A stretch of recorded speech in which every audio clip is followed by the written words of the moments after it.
भर्गोऽश्वः तत्सवितुर्वरेण्यं भर्गो देवस्य धीमहि धियो यो नः प्रचोदयात्। ॐ त्र्यम्बकं यजामहे सुगन्धिं पुष्टिवर्धनम् उर्वारुकमिव बन्धनान् मृतोर्माच्यमामृतात्। ॐ सहनावतु सहनो भुनक्तु सह वीर्यं करवावहै तेजस्विनावधीतमस्तु मा विद्विषावहै। ॐ यशतो मा सद्गमय तमसो मा ज्योतिर्गमय मृत्युर्मोऽमृतं गमय। ओम शांति शांति शांति। सभी को प्रणाम। बंदन मैं कुछ सेहत को बहुत समय तक यानी बहुत समय का जब हम नाम लेते हैं तो 200 साल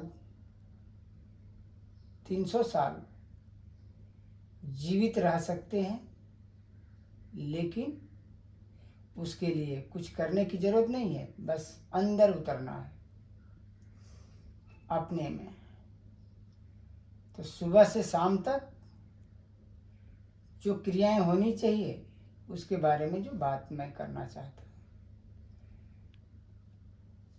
जो ज़्यादा भोजन लेते हैं और बहुत बलिष्ठ चीज़ खाते हैं, ताकतवर चीज़, जिसे कि कुछ फ्रूट, कुछ मांस, कुछ आहार ऐसे लेते हैं कि जिसमें ताकत हो, कुछ ऐसे विटामिन्स लेते हैं मेडिसिन से कि सारी ऊर्जा भर जाए। और वो एक भी व्यक्ति संसार में नहीं चाहता है कि मैं बीमार होकर के जीऊँ, लेकिन दुर्भाग्य ये है कि बीमार ही रहना चाहते हैं और खाली विचार करते हैं कि हम बीमार न रहें। अगर आदमी विचार भी करे, वैसा व्यवहार भी करे, कार्य भी करे, तो पूरे दुनिया में जनगणना में बताया जाता है कि लगभग 800 करोड़ आदमी है, जिसमें 135 करोड़ तो हमारे भारत में है। लेकिन आज के तारीख में भोजन पे या योग पे पूरा दुनिया में कैलकुलेशन करेंगे तो 5% लोग ही अभी तक योग से जुड़ पाए हैं। इसलिए सभी से हाथ जोड़ के गुजारिश है कि सब लोग योग से जुड़े। अष्टांग योग, अष्टांग योग में 8 प्रकार 8 गति से सिर्फ सांस प्राण ली जाती है, छोड़ी जाती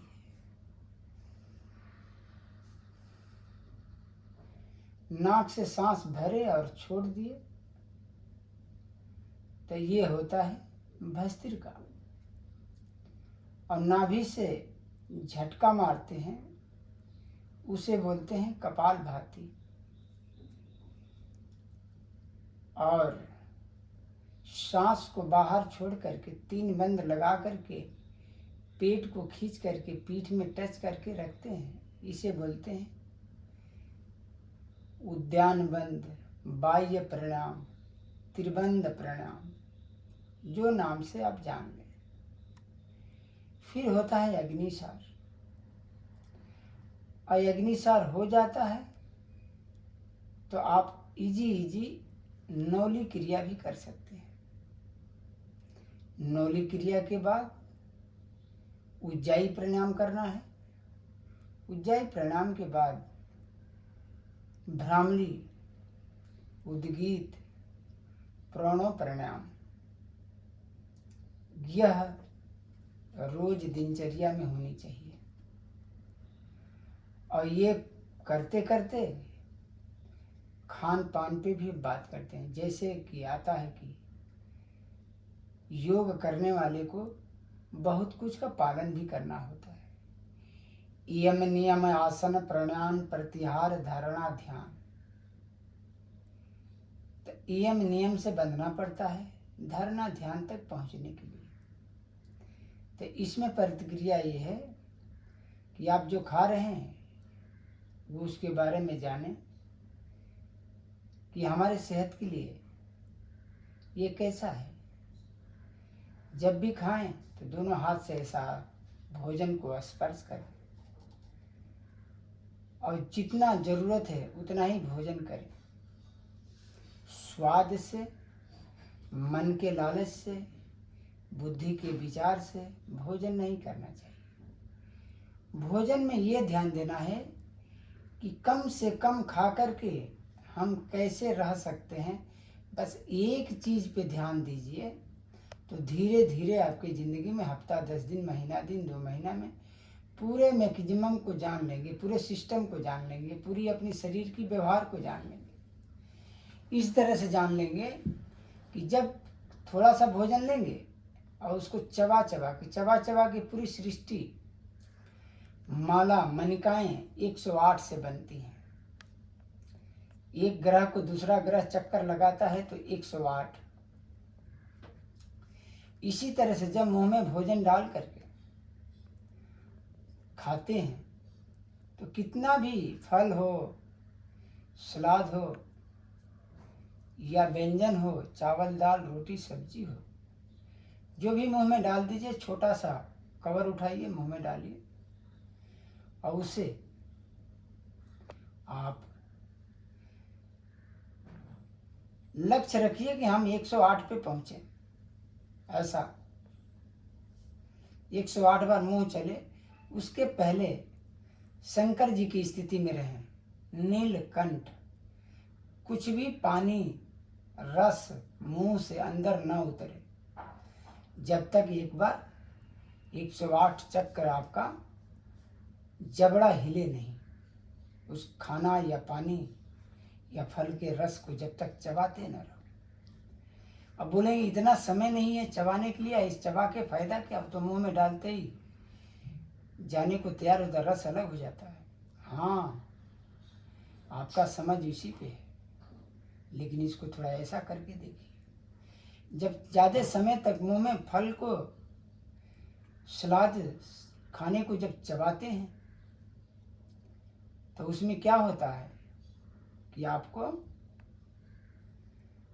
जो खाना है जो मुंह में चबा रहे हैं तो पाचन क्रिया सारी मुंह में होती है और उसमें स्लावा जो मुंह के अंदर के भागों से, जबान से, मसूड़े से, दांत से, तलुए से, जीभ से, ये जो अंदर के मुंह के सब सिस्टम हैं, यहाँ से स्लावा निकलता है जिसे बोलते हैं ग्रंथिया, पाचन ग्रंथि। पाचन ग्रंथि छोड़ती है, उसको बोलते हैं स्लावा, रस।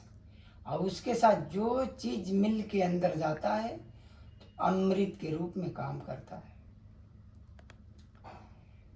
तो कोई भी चीज खाएं, 100 बार का लक्ष्य रखें। अगर मान लीजिए कि कभी 25-50 पे पहुंच रहे हैं तो कभी 80 पे पहुंच जाएंगे, लेकिन निरंतर ध्यान रहे कि 108 बार ही चबा के अंदर लेना है तो वह लक्ष्य बहुत जल्दी हासिल कर लेंगे। जैसे मुझे भी चबाने में पहले बहुत दिक्कत हो रही थी, 15-20 बार, 30 बार, 40 बार चबाते चबाते खाना ऑटोमेटिक अंदर चला जाता था। लेकिन अब ऐसा हुआ है कि 108 बार तो अभी कुछ नहीं, उसको हम 200 बार भी चबाते रहते हैं। क्या? उसका तरीका नहीं मालूम था। बहुत हम भर के बड़ा कवर उठाते थे, मुंह में भर देते थे। अब वो अभी मुंह चलाने से सलावा बढ़ता है तो उसकी क्वांटिटी मुंह में बढ़ने लगती है। चबाने से भी दाना फूटता है, फल टूटता है तो वो बढ़ने लगता है। और जब पूरा भर मुंह में बड़ा कवर डाल के चबा रहे हैं तो नहीं होगा।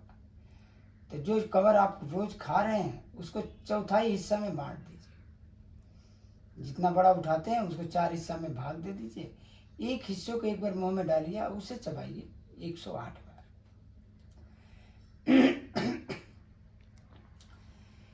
कोई भी बीमारी हो, कितना भी भयंकर, डॉक्टरों ने अगर बोल दिया है कि मृत्यु है तो डरे ना, भयभीत ना हो, क्योंकि कोई भी इंसान भगवान नहीं है, वो आपको मृत्यु नहीं दे सकता। ये लक्षण से आप डरिए मत। आप अगर जीना चाहते हैं तो दुनिया में जंगलों में से लेकर के तिब्बत तक भ्रमण करिए, आपको लोग मिल जाएंगे कि जो 300 साल से 400 साल से जीवित हैं, लेकिन उनके खान पान के बारे में पूछेंगे तो वो कोई 100 बरस से भोजन ही नहीं किया है, सिर्फ पानी या प्राणायाम व्यायाम आसन पे रहता है, सूर्य से ऊर्जा लेता है, चंद्रमा से ऊर्जा लेता है। ये वातावरण में ऊर्जा से भरा हुआ है, कण कण। भोजन तो एक शरीर की क्रिया है, लेकिन भोजन नहीं करेंगे, कुछ नहीं करेंगे, प्राणायाम व्यायाम आसन सोना जागना तय नहीं है, तो आप बिना भोजन के टिक नहीं सकते। क्या होता है कि जब पूरा भरपेट भोजन करते हैं तो बेहोशी का हालत होता है, शरीर तो परेशान होती है, लेकिन आप नशे में रहते हैं, और इसी नशे की वजह से आप जिंदगी का सुख नहीं ले पाते। अंदर से सुख, बाहर से सुख, मन से सुख, दिमाग से सुख, बुद्धि से सुख, कहीं हाव विवत नहीं है तो वह जिंदगी का रस मिलता है। आप इस तरह से भोजन करिए,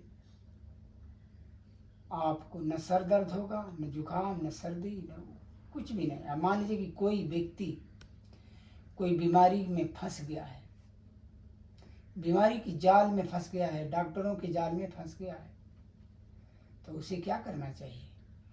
इसी प्राणायाम को, जो 8 प्राणायाम बताया जाता है, उसको 12 से 14 घंटा प्रतिदिन करना है, और नस नाड़ी को साफ करने के लिए, पूरी बैक्टीरिया को ऊर्जा से भरने के लिए, शक्ति से भरने के लिए पंचकर्मा चिकित्सा, जो 200 करोड़ बरस पहले से ऋषियों ने निर्मित किया है किताब में और अंकित कर दिया है। अब बीच में ये हम छोड़ दिए थे तो दिक्कतें बढ़ गई थी। अब अपना रहे हैं, जो अपना रहे हैं वो सुखी हो जाते हैं। तो सभी को ये अपनाना चाहिए। जैसे मैं बोला कि 800 करोड़ आदमी हैं और 108 दिन की ये क्रियाएं हैं। 108 दिन में सारे विकार शरीर का निकाल सकते हैं। पंचकर्मा, योग या भोजन को संयम करके भोजन को कम कर देना है, योग को बढ़ा देना है,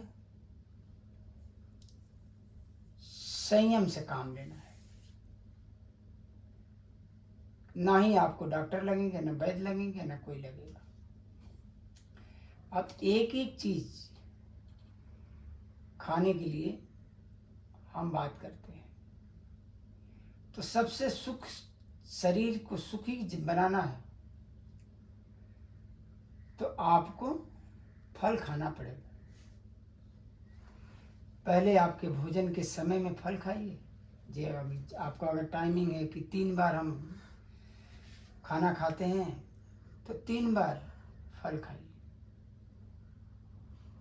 अब फल के साथ जो फल खा रहे हैं, एक टाइम में एक फल खाइए, दूसरे टाइम में कोई दूसरा फल खा लेंगे, तीसरे टाइम में कोई तीसरा फल। तो आप देखेंगे कि उसी दिन से 24 घंटा के अंदर ही उसका सुख आपको मिल जाएगा। और दूसरे नंबर पे है, फर्स्ट नंबर पे है कि फल खाएं, सेकेंड नंबर पे है कि आप सलाद खाएं, कोई भी भोजन जिंदा करें।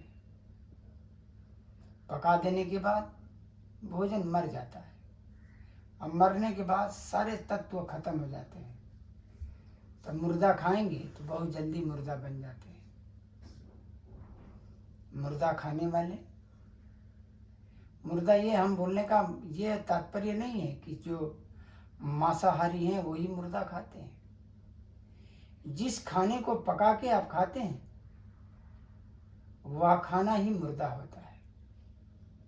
और उसको खा करके आप सुखी या ताकतवर रहना चाहते हैं तो ये मुश्किल है। तो जिंदा खाना खाएं। अनाज खाना है तो वो भी कोई बात नहीं, आप अनाज खा के भी रह सकते हैं, दाल चावल रोटी खा सकते हैं।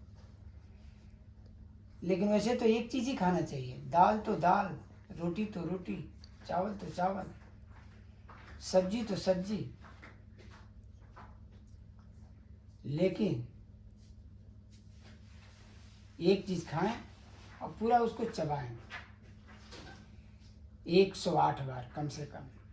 और जब देखें कि अभी ज़िंदगी चल जाएगी, पेट की मांग है, मन की मांग है कि अभी खाने में स्वाद आ रहा है और खाना चाहिए, लेकिन बुद्धि विवेक से सोच करके उसको ब्रेक करें, रोक दें। क्यों? आधा पेट से ज़्यादा आपको भोजन नहीं करना है, और वो भी पूरा चबा चबा। देखेंगे इसका लाभ क्या होगा। आप विश्वास नहीं करेंगे जो आपको फायदा होने वाला है। जब तक इसको करेंगे नहीं तब तक आपको जो है कि भरोसा नहीं होगा। और जब कर लेंगे तो सब इजी इजी हो जाएगा। ऐसा जब आप करेंगे तो आप 100% ठीक हो जाएंगे। अब कोई भी बीमारी से पीड़ित हैं तो मैं मुंबई के दहीसर में रहता हूँ। 100% हर बीमारी से क्योर करने की आपको उपाय, विधि विधान और आयुर्वेदिक इलाज करके 1 महीने से लेकर के 3 महीना 3.5 महीना के अंदर भयंकर से भयंकर बीमारी से आप ठीक हो जाएंगे। लेकिन मिनिमम 1 महीना हमेशा मेरे साथ रहना होगा। क्योंकि आपका इच्छा हो या ना हो, मैं आपको आलस से निकालूंगा बाहर, लालच से बाहर निकालूंगा, दवाई के दुष्चक्र से आपको बाहर निकालूंगा, अशांति के दुष्चक्र से आपको बाहर निकालूंगा। यह पूरा मदद करेंगे आपको। 10 दिन में आपका मन, बुद्धि, शरीर को भरोसा नहीं हुआ तो आप मुझे इसके बारे में कुछ अपना सुझाव दे सकते हैं कि यह ठीक नहीं है या यह विधि नहीं ठीक है। लेकिन 10 दिन तक आपका कोई सुनाई नहीं होगा। जैसा बोला जाएगा हमारे हिसाब से वैसा करना हो। कैंसर हो, एड्स हो, सर्दी जुखाम, अस्थमा, थैलेसीमिया, कोलाइटिस, स्किन रोग, आँख का रोग, दांत का, कान का, कोई भी रोग हो समाप्त होता है। और वो भी आज के लिए कल के लिए नहीं, दबाया नहीं जाता है, उसको वहाँ से निकाल के जड़ मूल से बाहर कर दिया जाता है। अभी समापन करेंगे शांति पाठ के साथ। ओम धौ शांतिरंतिक्षं शांति पृथ्वी शांतिराप शांति औषध्य शांति वनस्पत्य शांति वृक्षदेवा शांति ब्रह्मा शांति सर्व शामा शांति रिधि। ओम शांति शांति शांति ही। सभी के अंदर बैठे भगवान को सर झुका के प्रणाम, परमात्मा को भी प्रणाम और नीचे धरती माता को भी प्रणाम। ओम